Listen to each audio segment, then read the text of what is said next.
Hey, what's up guys? Share ko lang itong aking Mio Gravis 125, no? Medyo madumi ng konti, pero okay na yan. Tingnan nyo. Iba itsura niya, di ba?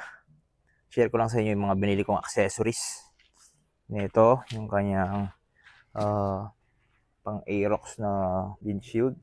Tapos, itong brake lever.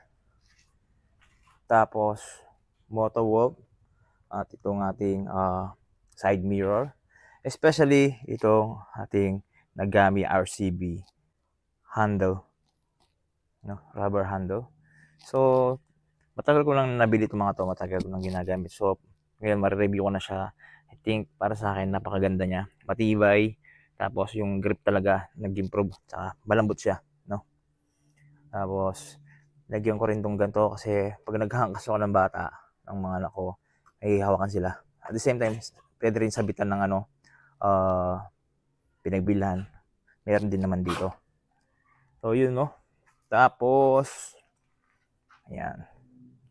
Ito, nilagyan ko rin siya ng ganito para, kasi pag malaki akong tao, pag dito lang, medyo masikip, kaya na-stretch ko dito yung paa ko. At nakabili na rin ako ng bago kong, itong SEC na top box.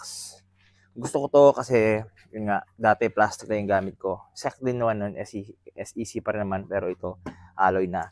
Ang gusto ko dito is, yun nga, unang-una, hindi mo kailangan i-lock. Di naman kasi ako lagi naglalak ng hindi mo kailangan ng susi para mabuksan at masara, no? Unlike yung dati kong gamit is kailangan pa siyang susi. Ito napaka komportable niyang gamitin, no?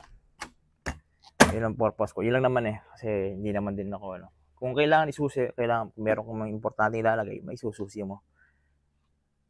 Yung ibig sabihin is, hindi mo kailangan isusiyan para magamit mo siya. At yung kaganda niya. Okay, yun lang guys. At nga pala, kung gusto niyo bumili ng mga accessories na yon is paki-check na lang yung ating mga tindag na products, no? Click nyo lang yung products, nandiyan lahat. Okay, alright. Maraming salamat po. Bye-bye.